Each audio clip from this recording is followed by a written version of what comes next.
जादुई चूल्हा। रामपुर नाम के एक छोटे से गांव में निशा नाम की औरत अपने पति अखिल के साथ रहा करती थी। आशा के माता पिता बहुत दयालु थे और उन्होंने निशा की परवरिश बहुत अच्छे से की थी। निशा भी अपने माता पिता की तरह दयालु थी। निशा के घर पर कोई भी आता, निशा उन्हें खाली हाथ नहीं जाने देती और उनकी इसी आदत से परेशान अखिल एक दिन अपनी सब्जियां बेचकर घर जाता है, जहाँ वो देखता है कि बिना पैसे लिए निशा ने कुछ सब्जियां अपनी पड़ोसन को दे दी। ये देख अखिल को बहुत गुस्सा आता है और वो निशा से बोलता है, निशा मुझे पता है मुसीबत में फंसे लोगों की मदद करना तुम्हें अच्छा लगता है, पर दूसरों की मदद करने के चक्कर में अपना नुकसान तो मत करो। नुकसान करने से कोई नुकसान नहीं होता। आज आप दूसरों की मदद करोगे तो कल यही लोग आपकी भी मदद करेंगे। निशा, दूसरों की मदद तब की जाती है जब हमारे खुद के हालात बहुत अच्छे हो। मुझे पता है जी, हमारे हालात अभी सही नहीं चल रहे, पर आप एक बार उनके बारे में भी तो सोचिए जिन्हें 2 वक्त की रोटी नसीब नहीं होती, जिनके सर पर छत नहीं है। उनसे एक बार जाकर पूछिए। तुम्हें उनसे ज्यादा हमदर्दी है तो एक काम करो ना, तुम ही जाकर पूछ लो। नहीं पूछना मुझे कुछ भी, मुझे बस इतना पता है कि अभी हमारे हालात सही नहीं चल रहे और ऐसे में तुम किसी को भी फ्री में सब्जियां नहीं दोगी,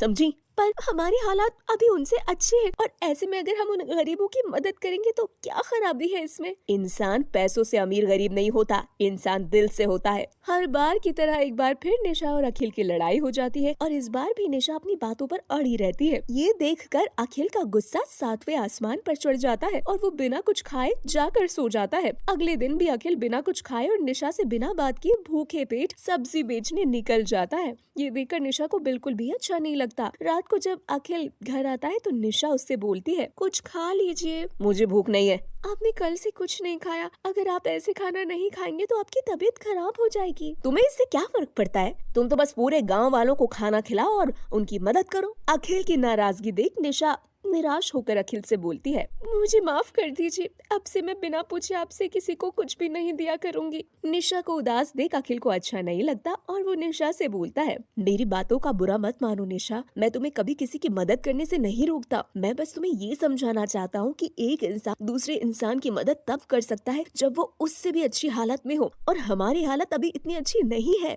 मैं सब समझ रही हूँ। अच्छा चलो फिर अपना मूड ठीक करो और खाना खाओ। ये बोलकर दोनों खाना खाने लगते हैं। खाने के बाद अखिल सो जाता है। ऐसे ही कुछ दिन बीत जाते हैं पर निशा अपनी हरकतों से बाज नहीं आती। अब भी कोई निशा के घर आता तो निशा उसको मना नहीं कर पाती और अपने पति से छिपकर लोगों की मदद करती। ऐसे ही एक दिन अखिल का एक्सीडेंट हो जाता है, जिस वजह से अखिल सब्जी बेचने का काम नहीं कर पाता। उसकी दवाइयाँ इतनी महंगी होती है कि उसके घर की सारी जमा पूंजी खत्म हो जाती है और घर का राशन खत्म होने की कगार पर आ जाता है और निशा खुद से बोलती है, हे भगवान, ये क्या हो गया? अब मैं क्या करूं? राशन भी खत्म होने को आ रहा है, अब तो बस 2 दिन का राशन बचा हुआ है, अब मैं क्या करूं? ये बोलकर निशा अखिल के लिए खाना बनाती है और उसे दे देती है। 2 दिन बीत जाते हैं, घर का सारा राशन खत्म हो जाता है, जिसके बाद निशा अपनी पड़ोसन के पास जाती है और उससे बोलती है, बहन, मेरे पति की तबीयत खराब है, जिस वजह से वो काम नहीं कर पा रहे, इसलिए मुझे तुम्हारी थोड़ी मदद चाहिए। क्या तुम मेरी कुछ मदद कर सकती हो? निशा, कैसी बातें कर रही हो तुम?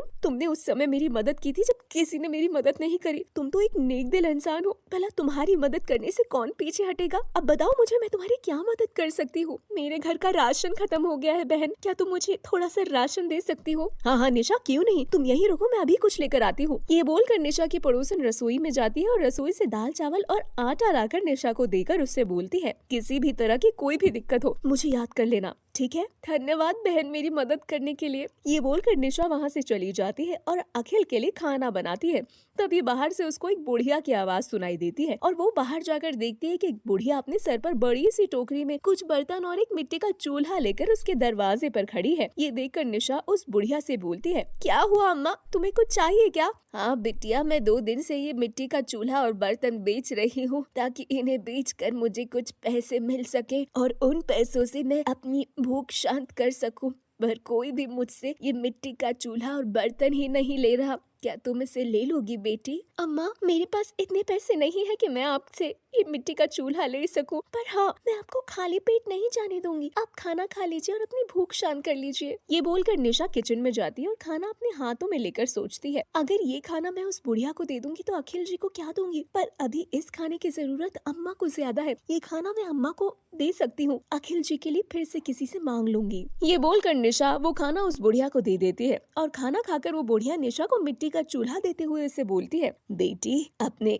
हिस्से का खाना मुझे दिया तुमने, मुझ बुढ़िया का पेट भरा, इसीलिए मैं ये मिट्टी का चूल्हा तुम्हें देती हूँ। ये कोई साधारण मिट्टी का चूल्हा नहीं है बेटी, ये एक जादुई चूल्हा है। तुमने मेरा पेट भरा, इसलिए ये जादुई चूल्हा तुम्हें कभी भूखा नहीं रखेगा। इस जादुई चूल्हे पर बर्तन रखकर जो भी तुम मांगोगी तुम्हें मिल जाएगा। वो बुढ़िया जादुई चूल्हा निशा को देकर वहाँ से चली जाती है और निशा अंदर जाकर उस जादुई चूल्हे पर बर्तन रखकर उससे बोलती है, मैं चाहती हूँ आज मुझे खीर पूरी मिले। निशा के ये बोलते ही जादुई चूल्हा बर्तन भरकर निशा को खीर और पूरी बनाकर देता है। ये देखकर निशा को पूरा यकीन हो जाता है कि ये एक जादुई चूल्हा है। जिसके बाद जादुई चूल्हे की मदद से निशा सबकी मदद करती है। अब अखिल जी भी किसी की मदद करने से उसे नहीं रोकते, जिसके बाद निशा को कभी भी खाने की कोई परेशानी नहीं होती और निशा अपने पति के साथ खुशी खुशी रहने लगती है। तो दोस्तों, ये थी हमारी आज की वीडियो। हमारी वीडियो आपको कैसी लगी हमें कमेंट करके जरूर अपना जवाब बताएं और ऐसे ही मजेदार कहानियों को देखने के लिए हमारे चैनल को सब्सक्राइब जरूर करें। और हाँ दोस्तों, हमारी अच्छी अच्छी कहानियों को अपने दोस्तों के साथ जरूर शेयर करें ताकि उन्हें भी ऐसी कहानियों को एंजॉय करने का मौका मिल सके।